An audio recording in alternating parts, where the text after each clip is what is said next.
कोणाकोणाला माहिती पडले आतापर्यंत? काय पूर्ण नाव माहिती आहे ना? बरं. माझं नाव कल्पेश सुरेश शेलार. मी कुठे राहतो आणि माझं काय व्यवसाय आहे? बर. तुम्हाला सगळ्यांचे खरंच व्यवसाय कळलेत का? अशा प्रकारचे कळलेत का? पण माझा कळला ना? का कळला असेल? कारण की माझं प्रेझेंटेशन दमदार होतं. मी जे बोललो ते स्पष्ट होतं आणि तेवढंच तुमच्यापर्यंत पोहोचणारं होतं. म्हणून इथे असलेल्या 80% लोकांना माझं नाव माहिती असेल किंवा मी कुठून आलो हे माहिती असेल किंवा माझा व्यवसाय काय माहिती असेल. हे खरंय खोटं आहे? बरं. तर आपण या व्यावसायिक बैठकीला आज इथे आलेलो आहोत. आपल्या सगळ्यांचं मराठा उद्योजक लॉबीच्या संपूर्ण परिवारातर्फे, कुटुंबातर्फे मी इथे सहर्ष स्वागत करतो की एक समाज म्हणून आपण इथपर्यंत एक पाऊल टाकले व्यावसायिकतेकडे जाण्याचं. तर मराठा उद्योजक लॉबी तुमच्या सोबत यापुढे तुमच्या प्रत्येक पावलावरती तुम्हाला सोबत करेल ही ग्वाही देऊन मी आज माझ्या या 10 वर्षाच्या व्यवसायात मला आलेले अनुभव असतील किंवा मी जे काही थोडंफार शिकलेलो असते त्या शिकलेल्या वस्तूंना माझे काढलेले पॉईंट्स असतील त्या माध्यमातून मी तुमच्यापर्यंत आपल्या व्यवसायाचं प्रेझेंटेशन कसं करावं ही माहिती पोहोचवण्याचा प्रयत्न करेल. याच्यात काहीही नवीन नसेल. रोज आपल्या आयुष्यात लागणाऱ्या गोष्टी आहेत ज्याच्याकडे आपण दुर्लक्ष करतो आणि त्या माध्यमातून आपण स्वतःला घडवताना आणि आपला व्यवसाय घडवताना कुठेतरी मागे पडतो आणि असं प्रेझेंटेशन द्यायला चुकतो. चुकणं ही काही गुन्हा नाही. चुकलो तरच शिकू. आज आपल्याला कळलं की आपण कुठे चुकतोय तर आपल्याला कळेल की आपल्याला काय शिकायचं किंवा कुठे काम करायचंय. तर या चुका आहेत त्या आपण सुधारायच्या. हा प्लॅटफॉर्म आहे की जिथे आपल्याला चुकायला संधी मिळणार आहे आणि ते सुधारायची संधी सुद्धा इथेच मिळणार आहे. तर माझ्या व्यवसायाचं नाव आहे उर्वी प्रिंट्स. गेली 10 वर्ष आम्ही हा व्यवसाय करतोय. पेपर प्रिंटिंग मध्ये आम्ही 100% काम करतो. तुमच्या मार्केटिंग टूलसाठी जे काही पेपर प्रिंटिंग लागेल ही प्रत्येक प्रकारची प्रिंटिंग आम्ही करतोय आणि हे गेली 10 वर्ष सातत्याने करतोय. या 10 वर्षात आम्ही 3 क्रायसिस पाहिलं. पहिल्यांदा ज्यावेळेला वॅट सोडून जीएसटी आलं, पेपर कमी वापरायला लागला. ही सगळ्यात महत्वाची गोष्ट. यावेळेला आमचा व्यवसाय कमी झाला. दुसरी क्रायसिस होती की लॉकडाऊन. लॉकडाऊन मध्ये तुम्हाला आठवत असेल की लोक पेपरला हात लावायला पण भीत होते. बरोबर आहे की चूक आहे की? बरोबर आहे ना. याच्यानंतर अमाप झालेलं डिजिटलायझेशन. म्हणजे आता व्हिजिटिंग कार्ड प्रिंट करायचे म्हटल्यावरती तुम्ही 100 प्रिंट करता, 1000ला खूप कमी देता. ज्यावेळेला तुम्हाला डिस्ट्रीब्युशन हे सेक्टर येतं त्यावेळेला तुम्ही 1000चा विचार करता, नाहीतर तुम्ही 100 आणि 200चा विचार. चूक आहे बरोबर आहे?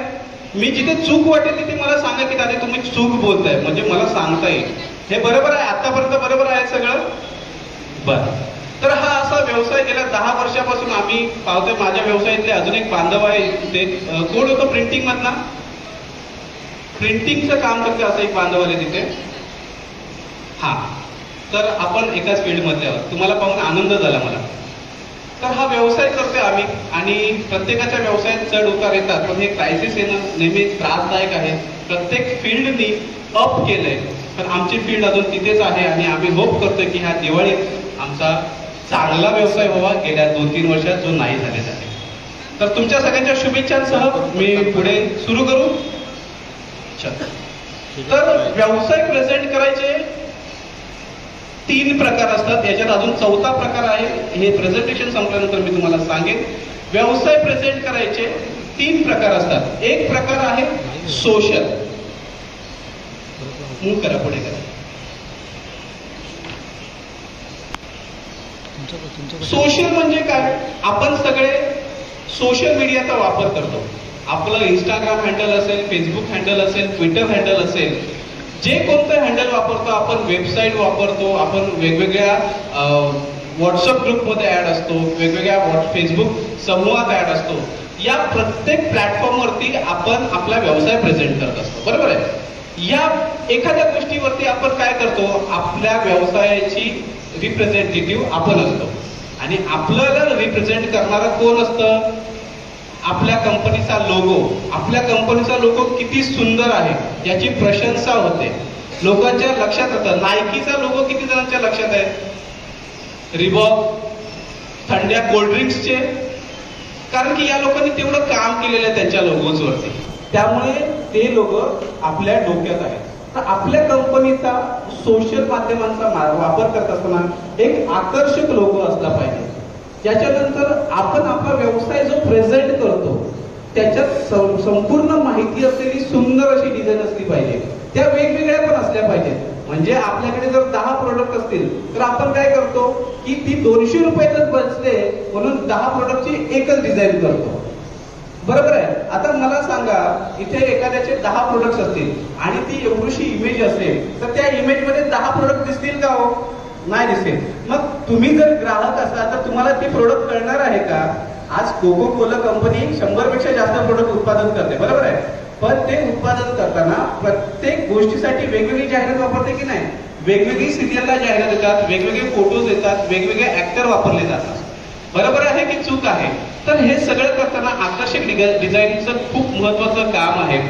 त्यानंतर त्या डिझाईनमध्ये तुमची संपूर्ण माहिती असली पाहिजे.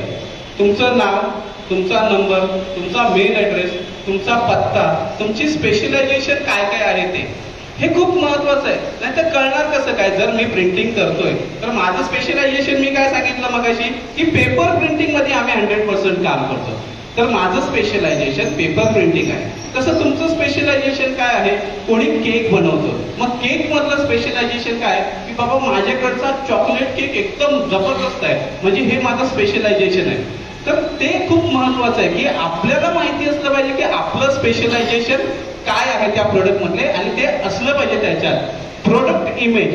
जर माझ्याकडचा तो चॉकलेट केक मी सुंदर बनवतो आणि माझं टार्गेट क्लायंट आणि माझं मार्केटिंग टूल माझं जर ते केक आहे तर त्याचे माझ्याकडे प्रोडक्ट इमेज असले पाहिजेत. सुंदर सुंदर वेगवेगळ्या पद्धतीने बनवले. तुम्ही लहान मुलांसाठी वेगळा केक बनवलेला असेल, तुम्ही मोठ्या माणसासाठी वेगळा केक बनवला असेल, तुम्ही एखाद्या नेत्यासाठी वेगळा केक बनवला असेल, तुम्ही बिझनेस प्रमोशनल ऍक्टिव्हिटीसाठी वेगळा केक बनवलेला असेल. एखाद्याच्या व्यवसायाला 50 वर्ष, 100 वर्ष, 10 वर्ष पूर्ण झालेली असतील तर तुम्ही वेगळा केक बनवलेला असेल. आजकाल एखाद्याच्या गाडीला 10 वर्ष झाली तरी केक बनवतात की नाही बनवतात? तर मग ह्या वेगवेगळ्या ऍक्टिव्हिटीज आहेत. तर तुम्ही जर तुमच्या व्यवसायात असं काहीतरी वेगळं केलेलं असेल तर तुमचे प्रोडक्ट इमेज खूप गरजेचे आहेत. एखादं काम पूर्ण केलेलं आहे, तुमची कन्स्ट्रक्शन साईट आहे, तुम्हाला 10 माळे जर बांधायला दिलेले आहेत तर ती कन्स्ट्रक्शन साईट पूर्ण केलेली आहे का तुम्ही? तर त्याचे इमेजेस मग ते सुरुवातीपासून की तुम्ही ज्या वेळेला ती साईट डेव्हलप करायला घेतली त्यावेळेला ती कशी होती, ती तोडली तुम्ही, त्याच्यानंतर ती कशी झाली, त्याच्या मधली प्रोसेस म्हणजे त्याचं प्रत्येक फ्लोअर भरला आपण, ते फ्लोअर भरलं, ते फ्लोअर भरल्यानंतर बॉक्सेस रेडी केले, कन्स्ट्रक्शन साईटला आपण बॉक्सेस रेडी केले, त्याच्यानंतर त्याचा व्ह्यू काय होता आणि फायनल प्रोडक्ट. तर हे खूप महत्वाचं आहे. तरच तुमच्या क्लायंटला कळणार आहे की तुम्ही किती काम करताय. नाहीतर तुम्ही म्हणणार की हा ही अमुक एक बिल्डिंग आहे ती मी बांधली, पण ती बांधण्याची प्रोसेस काय ही कस्टमरला कळणे गरजेचं आहे. हे तुमचं प्रेझेंटेशन आहे आणि हे खूप महत्वाचं आहे. याच्यानंतर ती बिल्डिंग असेल, ते चॉकलेटचा केक असेल किंवा इतर तुम्ही जो कोणताही व्यवसाय करताय किंवा विकताय याच्यावरती ग्राहकाच्या प्रतिक्रिया आपण पाहतो की गुगल असेल, फेसबुक पेज असतील, फेसबुक ग्रुप्स असतील, तुमचे व्हॉट्सअप ग्रुप्स असतील, प्रत्येक ठिकाणी सेल केल्यानंतर प्रतिक्रिया मागवतो आपण. ह्या असल्या पाहिजेत. माल विकला म्हणजे प्रोसेस संपली हे चुकीचं आहे. माल विकल्यानंतर त्याच्या मागची प्रतिक्रिया येणं जास्त गरजेचं आहे. आपण ज्याला वस्तू विकले तो माणूस समाधानी आहे का, आणि समाधानी आहे तर तो कोणत्या गोष्टीने आहे.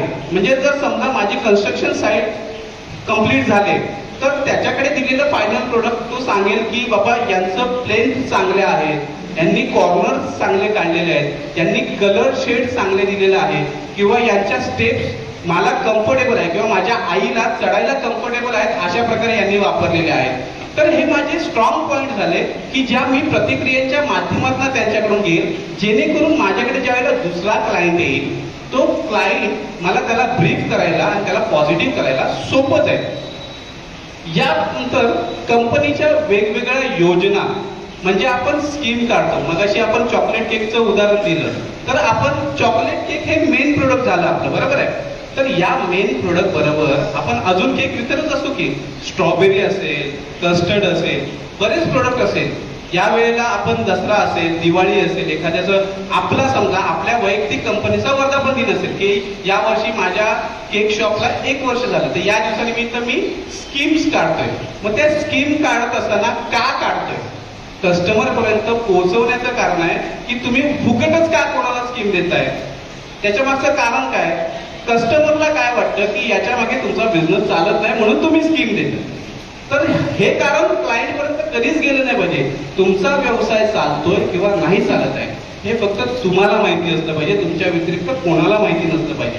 तर हे खूप महत्वाचं आहे की तुम्ही तुमच्या ज्या स्कीम्स असतात त्या वेगवेगळ्या पद्धतीने वेगवेगळ्या डिझाईनच्या माध्यमातून आणि प्रॉपर कारण देऊन त्या चालवल्या पाहिजेत. म्हणजे दसऱ्या निमित्त देतोय आम्ही, म्हणजे आता क्लोथ आपल्याकडे जर ड्रेस डीलर असतील ते म्हणतील की दसऱ्याच्या माध्यमातून आम्ही देतोय किंवा दिवाळीच्या माध्यमातून देतोय, किंवा मग एखादा म्हणेल की आमच्या शॉपला 10 वर्ष झाली त्याबद्दल आम्ही तुम्हाला देतोय, किंवा एखादा म्हणेल की मला काही लोकांना शिकवायचंय म्हणून मी हे करतोय. म्हणजे असं होऊ शकतं. किंवा तुम्ही असं म्हणता की तुम्ही माझ्यापर्यंत या, मी तुम्हाला काहीतरी शिकवतो आणि या माध्यमातून तयार होणारा माल आपण स्कीमच्या माध्यमातून लोकांपर्यंत पोहोचवू. तर ह्या सगळ्या वेगवेगळ्या गोष्टी आहेत की ज्या सोशलच्या माध्यमातून, ह्या सगळ्या ऍक्टिव्हिटी सोशल वरती आहेत. एक गोष्ट सोपी सांगा, तुम्हाला आज एखादी गोष्ट लागली तर सगळेजण गुगल करता का हो? गुगल करता की नाही? मग तुमच्या गुगलला किंवा तुमच्या फेसबुकला किंवा इंस्टाग्रामला ह्या सगळ्या गोष्टी लागणार आहेत का? लागणार आहेत? असं कोणाचं म्हणणं आहे का यापैकी एक पण गोष्ट लागणार नाहीये? असं आहे कोणाचं म्हणणं? नाही. तर ही प्रत्येक गोष्ट ज्या वेळेला आपल्या व्यवसायाचं प्रेझेंटेशन आपण सोशल नेटवर्किंगच्या माध्यमातून करत असतो त्यावेळेला ह्या गोष्टी खूप महत्वाच्या आहेत. या सगळ्या गोष्टी असल्या की तुमचा सोशलवरचा क्लायंट एकदम शांत होतो. त्याला वाटतं की हा जेन्युइन कोणीतरी आहे, याच्याकडे सगळं, याच्याकडे सुंदर लोक आहेत, याच्याकडे डिझाईन्स आहेत, व्यवसायाची संपूर्ण माहिती आहे, पत्ता आहे. मुळात पत्ता हा कन्फर्म करतो की हा माणूस जेन्युइन आहे, म्हणजे मी याच्यापर्यंत पोहोचू शकतो. तुमचा पत्ताच नसेल तर कसं होणार? बरोबर आहे. तर या सगळ्या गोष्टी आपल्या सोशल मध्ये येतात. याच्यानंतर पुढचा पार्ट आहे पर्सनल. आपण पर्सनल व्हिजिट करतो. आज आपण या बैठकीत इथे आलेलो आहोत, 100 पेक्षा जास्त लोक आहोत. बरोबर आहे. ही आपली पर्सनल मीटिंग झाली, ज्याच्यात आपण एकमेकांना भेटतो, एकमेकांना व्यवसाय सांगतो. आता इथे अशी बरीचशी लोक असतील की ज्यांच्याकडे बराच वेळ असेल, इथे अशी बरीचशी लोक असतील की ज्यांच्याकडे जराही वेळ नसेल. तर आपल्याला कन्सर्न असलेल्या लोकांपर्यंत आपण पोहोचलं पाहिजे आणि त्यांना आपला व्यवसाय सांगितला पाहिजे कमीत कमी वेळ, आणि त्यांची वेळ घेतली पाहिजे. वेळ का घेतली पाहिजे? ज्या वेळेला आपण इथे बोलतोय, इथे एका व्यक्तीला 50 माणसं भेटणार आहे. बरोबर आहे. म्हणजे आज मला पकडलं तर इथून काम झाल्यानंतर मला किमान 10 लोक येऊन भेटतील. 10 लोकांचा व्यवसाय मला खरंच लक्षात राहणार आहे का? बरं, तर तुम्हाला राहणार आहे का? किंवा मग तुमचाच व्यवसाय अशा 10 लोकांना लक्षात राहणार आहे का? नाही राहणार आहे. मग सोपी गोष्ट काय आहे की आपल्या अशा बैठका असतात, एखादं कुठलं कार्यक्रम असेल किंवा कुठेही प्रवास करतो आपण, जिथे 4 लोक आपल्याला भेटतात, जिथे आपल्याला वैयक्तिक व्यवसाय प्रमोशन करण्याची संधी मिळते, अशा प्रत्येक ठिकाणी त्या व्यक्तीला आपला संपर्क आणि आपला व्यवसाय कमीत कमी शब्दात सांगणे. कमीत कमी शब्दात सांगणे म्हणजे काय? जसं मी मगाशी माझं प्रेझेंटेशन दिलं, इथे लक्षात राहिलं की नाही? मी काय सांगितलं? माझं नाव सांगितलं की माझं नाव कल्पेश शिलार आहे. काय सांगितलं? मी माझा प्रिंटिंगचा व्यवसाय करतो. मी कुठे करतो? मी घाटकोपरला करतो, गेल्या 10 वर्षापासून करतो. हे सगळं तुमच्या लक्षात राहिलं होतं की नाही? याला मला 30 सेकंद पण नाही लागले. 30 सेकंद लागले होते, माझ्या वेळेला पण बेल नाही वाजली. पण मला जे सांगायचंय हे तुमच्यापर्यंत 30 सेकंदात पोहोचलं होतं की नाही? हे खूप महत्वाचं आहे. कारण की जर हे केलं तर हे सांगितल्यानंतर त्या व्यक्तीचा आपल्याला वेळ घ्यायचा आहे की सर, मी माझ्या प्रोडक्ट बद्दल, माझ्या व्यवसायाबद्दल तुम्हाला एकदा भेटू शकतो, किंवा तुम्हाला जर वेळ असेल तर तुम्ही माझ्या ऑफिसला या, माझ्या वर्कशॉपला या, अजून माझे प्रोडक्ट्स दिसतील. म्हणजे या ताई म्हणतील की माझा मेहंदीचा क्लासेस आहे सर, मी खूप डिझाईन्स केलेले आहेत आणि त्या माझ्या सगळ्या ऑफिसेसला आहेत की माझ्या वर्कशॉपला आहेत, त्या तुम्ही या, एकदा बघा आणि मग मला संधी द्या. मी सांगते म्हणून मला संधी नका देऊ. किंवा एखादा जण म्हणेल की सर, मला या गोष्टींमध्ये भरपूर सारे अवॉर्ड मिळालेले आहेत, तुम्ही ते बघा, व्हेरीफाय करा, मग मला संधी द्या. मग आमचे दादा सांगतील की सर माझ्या 100 साईट्स आहेत घाटकोपर ते ठाण्यापर्यंत, तर तुम्ही त्यातल्या माझे कोणत्याही 10 क्लायंटला फोन करा, तुम्ही त्यांचा संपर्क घ्या, त्यांचा रिव्ह्यू घ्या आणि मग मला बिझनेस द्या. तर हे कधी होणार आहे? ज्या वेळेला तुम्ही एखाद्या व्यक्तीला भेटणार आहात आणि ते भेटल्यानंतर तुमचा मिनिमम वेळेत मॅक्झिमम माहिती त्या व्यक्तीपर्यंत पोहोचवणार आहात आणि त्यांचा वेळ घेणार आहात किंवा त्यांना आपल्या ऑफिसपर्यंत बोलवणार आहात. पुढे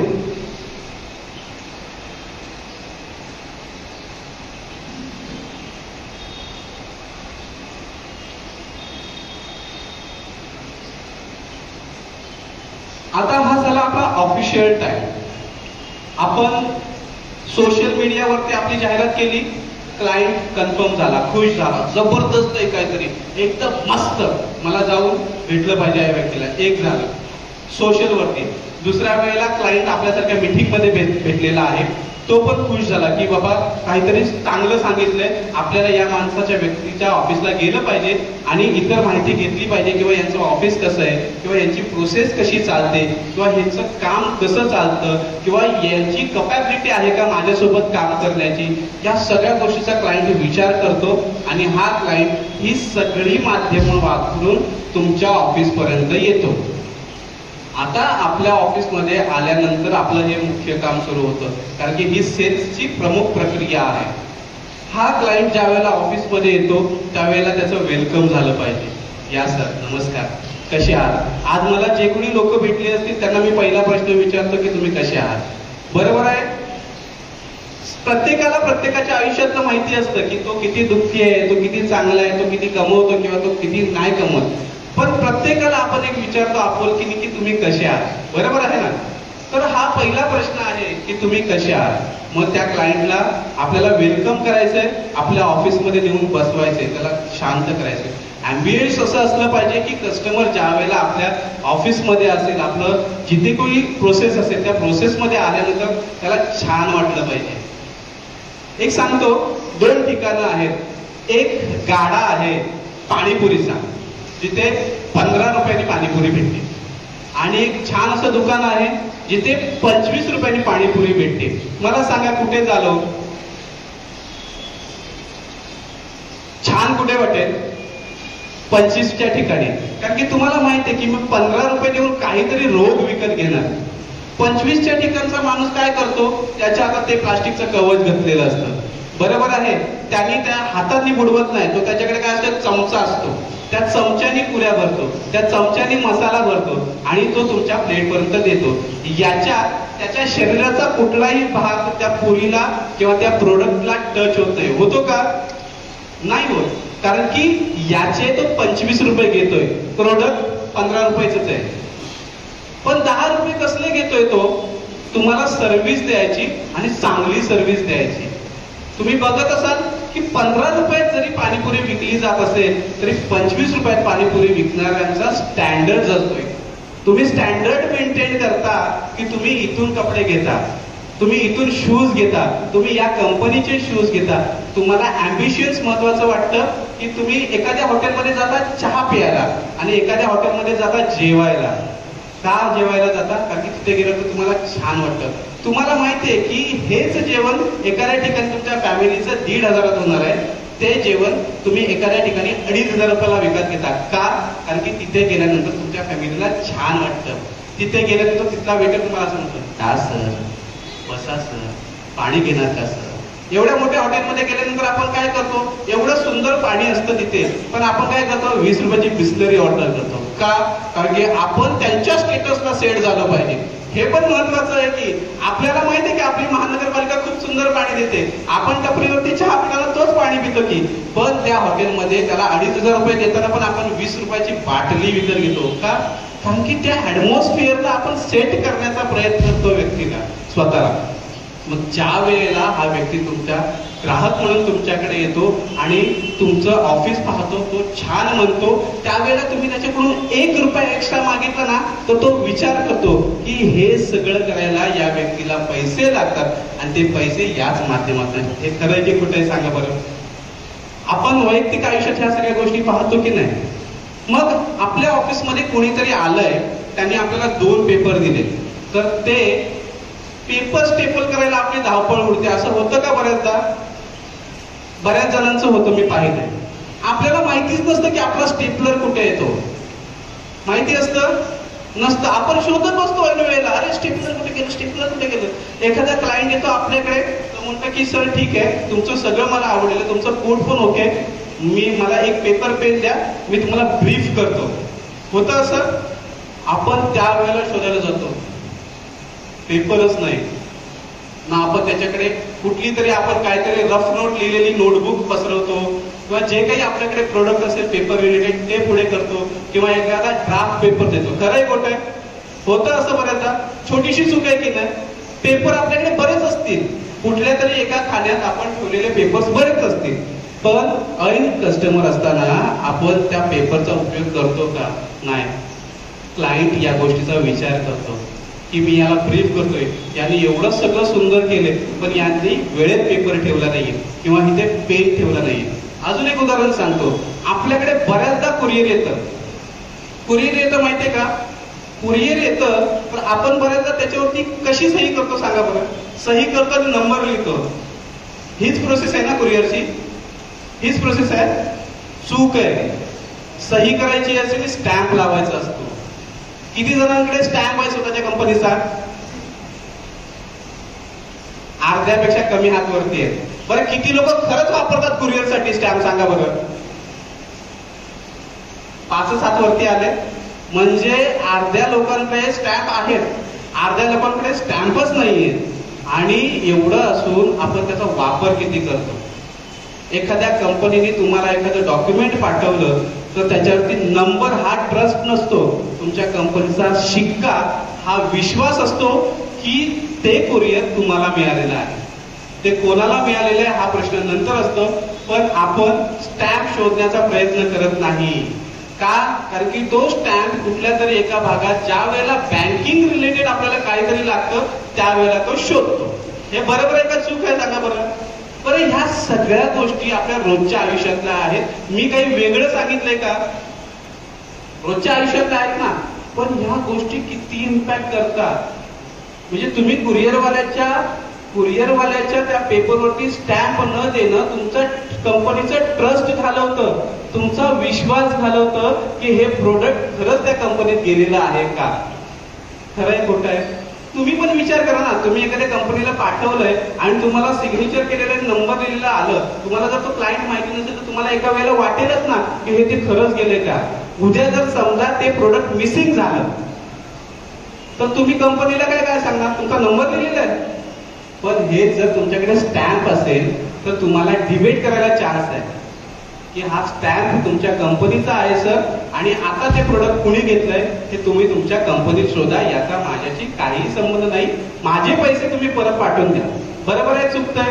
मग ह्या छोट्या छोट्या गोष्टी आहेत ज्या व्यवसायात इम्प्लिमेंट कराव्या लागणार आणि या आपल्या व्यवसायाची ओळख आहे. मला सांगा, या छोट्या छोट्या गोष्टी इम्प्लिमेंट करायला पैसे लागतात का हो? खरंच पैसे लागतात का? ऑफिस स्वच्छ ठेवायला पैसे लागणार आहेत का? आलेल्या कस्टमरला वेलकम करायला खरंच पैसे लागणार आहेत का? किंवा त्याला स्वच्छ पाणी द्यायला पैसे लागणार आहेत का? आपल्या ऑलरेडी ऑफिस मधलेला असलेला स्टेपलर, आपल्याकडे असलेला पेन, आपल्याकडे असलेलं पेज हे एका ठिकाणी ठेवायला पैसे लागणार आहे का? आपल्याकडे असलेला एखादा वर्कर, त्याला ट्रेनिंग दिलं की आल्यानंतर ग्राहकाशी याच आदमीने आणि याच प्रकारे बोलायचं, याला पैसे लागणार आहेत का? तर याला पैसे नाही लागणार आहेत, याला एफर्ट्स लागणार आहेत जे प्रत्येक मालकाला घ्यावे लागतील आणि मालकाला स्वतःला घेतल्यानंतर त्याच्या स्टाफला द्यावे लागतील. आपल्या किती जणांना असं वाटतं की एखादा ग्राहक आल्यानंतर मलाच विचारतो आणि मी नसेल तर परत जातो, असं किती लोकांना वाटतं? तो विचारतच नाही, पुढची सेल्स प्रक्रियाच करत नाही, कारण की त्याला माहितीये की हाच व्यक्ती आहे की जो माझ्या जवळचा आहे, तो तुमच्या बाकीच्या कुठल्या गोष्टीशी इंटरेस्टच ठेवत नाही, कारण की आपण त्याला तिथपर्यंत नेत नाही, त्याला तिथपर्यंत इंट्रोड्यूस करत नाही, आपण ती प्रोसेस ऍक्टिव्हेट करत नाहीये की ठीक आहे मी आहे, मी नसताना तर तुम्ही एक काम करा, तुम्ही याला भेटा तो तुम्हाला समजवेल.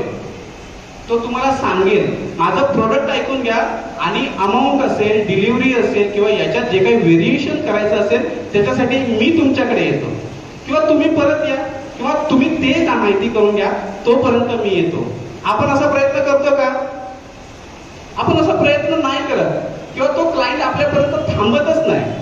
कारण की तो क्लायंट त्याला वाटतं की तू उभा नसशील तर हा धंदा कोणीही करू शकणार नाही.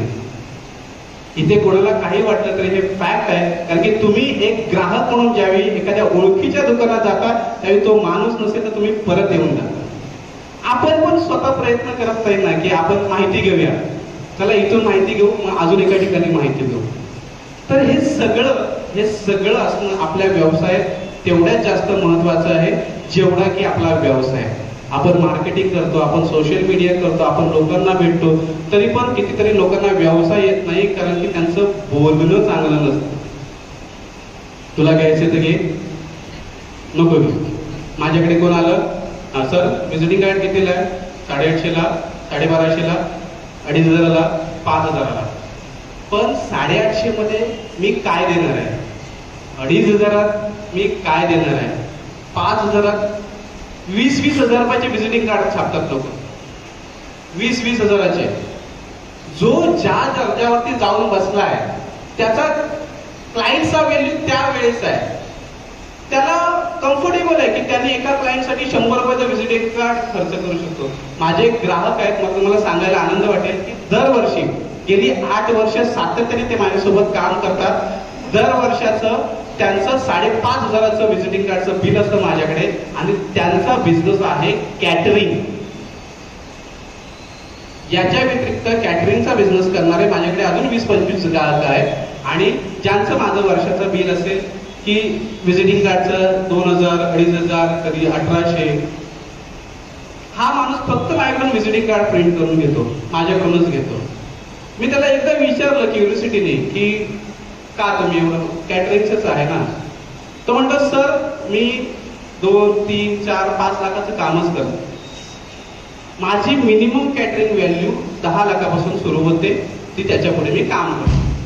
तुम्हाला मी किती पैसे देतोय? 5000 रुपये, 5500 रुपये, 6000 रुपये, एवढेच घेतो ना तुम्ही? सर एवढे पैसे, याच्यापेक्षा जास्त पैसे मी एका ऑर्डरमध्ये काढून घेतो. पण माझं व्हिजिटिंग कार्ड ज्या वेळेला समोरच्याच्या हातात जातं त्यावेळेला ते माझी व्हॅल्यू ठरवतं की हे कसं आहे, हे किती सुंदर आहे, याच्यात काय काय टाकलेलं आहे, किंवा याचं इम्प्रेशन कसं आहे. तो बोलतो मला हे जास्त महत्वाचं आहे, कारण की मी जागेवरती नसलो तरी माझं व्हिजिटिंग कार्ड जागेवरती असतं आणि माझी लोक ते देतात, आणि ते व्हिजिटिंग कार्ड पाहिल्यानंतर माझ्यापर्यंत फोन येतो की सर आम्हाला कोट हवंय म्हणून. तर हे तुमचं व्हिजिटिंग कार्ड आहे, तुमचं पॅम्पलेट आहे, तुमचं फ्लेअर आहे की जे तुमचे मार्केटिंग टूल आहेत ते माणसाला तिथे वाचायला भेटले पाहिजे. तुमच्याकडे ऑफिसमध्ये आता समजा आपण दादांच्या ऑफिसला गेलो, आपल्या चव्हाण दादांच्या, महेश दादांच्या ऑफिसमध्ये गेलो तर शेअर मार्केटचं ऑफिस आहे. त्यांच्या ऑफिसमध्ये आपल्याला शेअर रिलेटेड सगळं वाचायला मिळेल की शेअर्स काय खरेदी केली पाहिजेत, कसे खरेदी केली पाहिजेत, कशा प्रकारे केलेली पाहिजेत. त्यांचा स्टाफ तुम्हाला वेलकम करेल चांगल्या प्रकारे. तो तुम्हाला सांगेल की तुमचं स्वतःचं अकाउंट आहे की नाहीये, नसेल तर काढायचं आहे, असेल तर त्याच्यात काय करायचंय, तुमचे डेट झालेले शेअर्स असतील तर ते कसे ऍक्टिव्ह करायचे, किंवा अदर कोणत्या कंपनीत असेल तर शिफ्ट करायचे. ही सगळी फ्रंट ऑफिसची माहिती त्यांच्याकडे असलेला स्टाफच तुम्हाला देईल. आणि मग तुमच्याकडे महेश दादांची प्रोसेस आहे की हा महेश दादा कसं आहे, हा ठीक आहे. मग ते पण काय म्हणतील, हा याची प्रोसेस पूर्ण करून घ्या, आपली माणसं आहे. मग याच्यात महेश दादांचं स्किल कुठपर्यंत आलं, यांचं करून घ्या, आपली माणसं आहे. तुमचं समाधान कुठे आहे, आपली माणसं आहे, करून घ्या. एवढंच समाधान आहे की नाही? पण या सगळ्यांचा मधला दुवा काय आहे तर तो स्टाफ, त्यांनी ट्रेनिंग दिलेला स्टाफ. तो एवढ्या सुंदर पद्धतीने तुम्हाला सांगतोय की जेवढ्या सुंदर पद्धतीने महेश दादा सांगेल. मग काय आडलं तर संपूर्ण प्रकरण पुन्हा महेश दादांकडे येतं आणि ते सॉर्ट आउट करतात. ही प्रोसेस आहे. तर व्यवसायाचं प्रेझेंटेशन करताना मग सोशल असू द्या, ते पर्सनल असू द्या किंवा ते ऑफिशियल असू द्या, या गोष्टी खूप महत्वाच्या आहेत. पण या गोष्टी महत्वाच्या असताना ज्या वेळेला तुम्ही व्यक्ती म्हणून उभे आहात त्यावेळेला काय काय सांगितलं पाहिजे याचा कधी विचार केलाय का? की तुम्हाला समजा 30 सेकंदात सांगितलं तर काय सांगायचंय, 1 मिनिटात सांगायचं तर काय सांगायचंय, तुम्हाला 5 मिनिटं सांगायचे तर काय सांगायचं आहे? मी तुम्हाला इथली कितीतरी लोक अशी आहेत की ज्यांना जर असं सांगितलं की 5 मिनिटं तुमच्या व्यवसायाबद्दल इथे येऊन बोला, तर त्यांना जमणार नाही की नेमकं 5 मिनिटात काय बोललं पाहिजे. तर तुमच्याकडे हे तयार असलं पाहिजे. जर तुम्ही फोटोग्राफी करताय तर फोटो काढणे ही प्रक्रिया असली तरी फोटो कशा प्रकारचे काढतोय ही प्रक्रिया वेगळी आहे की. तुम्ही वेडिंग फोटोग्राफर आहात का, तुम्ही सोशल फोटोग्राफर आहात का, तुम्ही प्रोडक्ट फोटोग्राफर आहात का, तुम्ही अजून कोणत्या प्रकारचे फोटोज काढता का, हे खूप महत्वाचं आहे की. आणि हे सांगताना तेवढाच कॉन्फिडन्स महत्वाचा आहे की तुम्ही हे द्या आम्ही करू, तुम्ही ते सांगा आम्ही करू, तुमच्याकडे हे काम आहे का आम्ही करू. काय काय लोकांचं असंच असतं की तुम्ही काय द्या आम्ही करू, पण असं होत नाही. तुम्ही काही द्या आम्ही करू. तुमचे काही 4-8 प्रोडक्ट सिलेक्ट असले पाहिजेत की याच्यात माझी मास्टर की आहे, हे मी तुम्हाला कोणत्याही परिस्थितीत करून देऊ शकतो. आणि हे परत ग्राहकापर्यंत पोहोचणं जास्त गरजेचं आहे. तर ह्या सगळ्या गोष्टी आहेत की ज्या तुमच्या व्यवसायामध्ये येतात. मी गेली 10 वर्ष प्रिंटिंगचा व्यवसाय करतोय. हा व्यवसाय मी 1600 रुपयापासून सुरुवात केला होता आणि आज मला महिन्याला माझं ऑफिसचं मेंटेनन्स नुसतं 1 लाख रुपयाचं. म्हणजे मी तुम्हाला 3 क्रायसिस सांगितले. या सगळ्या गोष्टी केल्यानंतर लॉकडाऊन नंतर माझ्याकडे अशी वेळ आलेली पहिल्या लॉकडाऊन नंतर की मी माझा व्यवसाय बंद करायचा विचार केला आणि माझ्या सौभाग्यवतीनं सांगितलं की बघ असं असं आहे, कारण की लोक पेपरला हातच लावत नव्हती. मग मी म्हटलं की कदाचित हे बंद करायची वेळ आपल्यावरती आलेली आहे आणि मी म्हटलं परत रस्त्यावरून काम करावं लागेल आपल्याला असं वाटतंय. तो वेळ गेला, नशिबाची थोडीशी चक्र फिरली, मराठा उद्योजक लॉबी सोबत होती, मित्रांची सोबत होती आणि काम वाढलं. आणि दुसऱ्या लॉकडाऊन नंतर मी स्वतःचा फ्लॅट घेतला. मी यशस्वी व्यावसायिक नाहीये, मी स्ट्रगलर आहे. मी अजूनही सांगतो मी स्ट्रगलर आहे, कारण की यशाची परिभाषा मला माहित नाही की कुठे जाऊन जोपर्यंत अंबानी जाऊन थांबत नाही ना की बस तोपर्यंत मला यशाची परिभाषा कळणार नाही. कारण की त्याच्याकडे लय पैसा आहे, अदानीकडे त्याच्यापेक्षा अजून जास्त पैसा आहे आणि ज्याच्याकडे जास्त पैसा आहे तो अजून पैसे कमवण्याच्या मार्गावरती निघालेला आहे. तर या लोकांकडून जोपर्यंत यशाची परिभाषा येत नाही की इथे थांबलं म्हणजे तुम्ही यशस्वी झालात, तोपर्यंत मी काय थांबत नाही. त्याच्यामुळे माझा या 10 वर्षाचा हा जो काही अनुभव होता, त्या व्यतिरिक्त मी जे जे काय पाहिलं, भविष्यात आपण जर कधी पुढे भेटलो तर आपण या बाबतीत अजून बोलू. मी कोणताही बिझनेस कोच नाहीये, मी व्यावसायिक आहे. माझ्याकडे असलेला अनुभव मी तुमच्यापर्यंत पोहोचवला. हे प्रेझेंटेशन मला विपुलदादा आणि संपूर्ण ठाणे टीमनी मला ही संधी दिली की हे प्रेझेंटेशन करायचं, हे तुमच्यापर्यंत पोहोचवण्याचं. आणि माझ्या आयुष्यातला मराठा उद्योजक लॉबीचा या संपूर्ण तुम्हाला जी काही लोक जुनी असतील त्यांना माहिती आहे की मी आतापर्यंत फक्त जेव्हा पण सांगितलंय तो तेव्हा जीव तोडून मराठा उद्योजक लॉबी सांगितलंय आणि वेगवेगळ्या माध्यमातून तुम्ही मला ऐकलं असेल. मी तुमच्या सगळ्यांच्या सोबतीने आज पहिल्यांदा इथे प्रेझेंटेशन दिलंय आणि हे प्रेझेंटेशन तुम्हाला कसं वाटतंय हे मला ऐकायला नक्की आवडेल. आपण सगळ्यांनी एवढा वेळ शांतचित्तेने मला ऐकलं, मला प्रतिसाद दिला आणि मी आशा करतो की हे जे प्रेझेंटेशन आहे हे तुम्ही तुमच्या वैयक्तिक आयुष्यात तुम्ही आत्मसात कराल आणि आपल्या व्यवसायाला मोठं कराल. धन्यवाद. जय श्री.